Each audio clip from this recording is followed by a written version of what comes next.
السلام علیکم ورحمۃ اللہ وبرکاتہ۔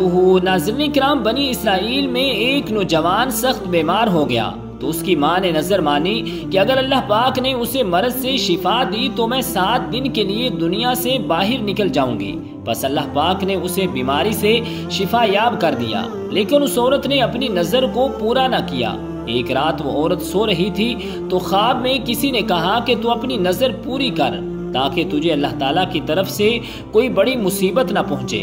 جب صبح ہوئی تو اس نے اپنے بیٹے کو بلایا اور سارا قصہ سنایا اور کہا کہ وہ قبرستان میں اس کے لیے ایک قبر تیار کر کے اسے قبر میں دفن کر دے۔ چنانچہ اس بیٹے نے ایسا ہی کیا۔ جب وہ عورت قبر میں اتری تو اس نے عرض کیا، اے میرے خدا اور میرے مولا، بے شک میں نے اپنی ہمت اور طاقت کے مطابق اپنی نظر کو پورا کیا، بس تو مجھے قبر کی آفتوں سے محفوظ رکھنا۔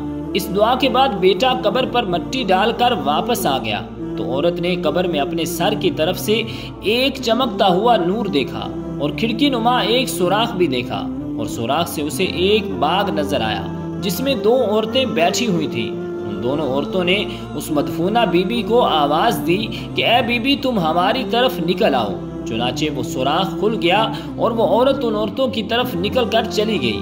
وہاں اس نے ایک صاف ستھرا حوض دیکھا، وہ دونوں عورتیں اس پر بیٹھی ہوئی ہیں، یہ عورت ان کے پاس جا بیٹھی۔ اسی دوران وہ عورت کیا دیکھتی ہے کہ ان دونوں عورتوں میں سے ایک کے سر پر ایک چڑیا اپنے پروں سے پنکھی چلا رہی ہے اور دوسری عورت کے سر پر ایک پرندہ اپنی چونچیں مار رہا ہے۔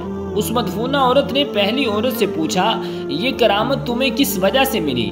اس عورت نے جواب دیا، دنیا میں جو میرا شوہر تھا میں اس کی تابع دار تھی، جب میرا دنیا سے انتقال ہوا تو میرا شوہر مجھ سے راضی تھا، اس وجہ سے اللہ تعالیٰ نے مجھے یہ کرامت عطا فرمائی۔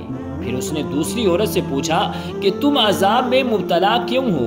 تو اس نے جواب دیا، میں ایک نیک صالحہ عورت تھی لیکن دنیا میں اپنے شوہر کی نافرمان تھی، جب دنیا سے میرا انتقال ہوا تو میرا شوہر مجھ سے ناراض تھا، اللہ تعالیٰ نے نیک صالحہ ہونے کی وجہ سے میری قبر کو جنت کا باغ بنا دیا اور شوہر کی نافرمانی کی وجہ سے مجھے یہ عذاب دیا ہے۔ میں تم سے عرض کرتی ہوں کہ جب تم دنیا میں واپس جاؤ تو میرے شوہر سے میرے لیے سفارش کرنا، ہو سکتا ہے کہ وہ مجھ سے راضی ہو جائے۔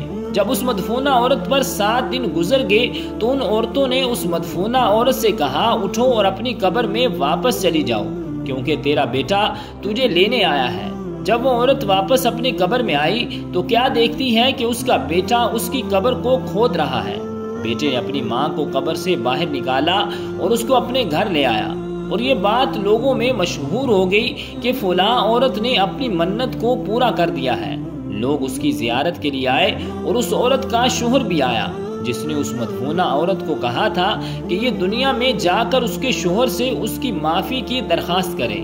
چنانچہ اس عورت نے اس کے شوہر سے اس کی بیوی کا سارا حال بیان کیا اور بیوی کو معاف کر دینے کی سفارش کی، تو اس کے شوہر نے اپنی بیوی کو معاف کر دیا۔ ایک رات خواب میں اس عورت نے اس کی بیوی کو دیکھا کہ اس نے کہا، میں نے عذاب سے تیری وجہ سے نجات پائی ہے، اللہ تعالیٰ تجھے بہتر جزا دے اور تیرے گناہوں کو معاف فرما دے۔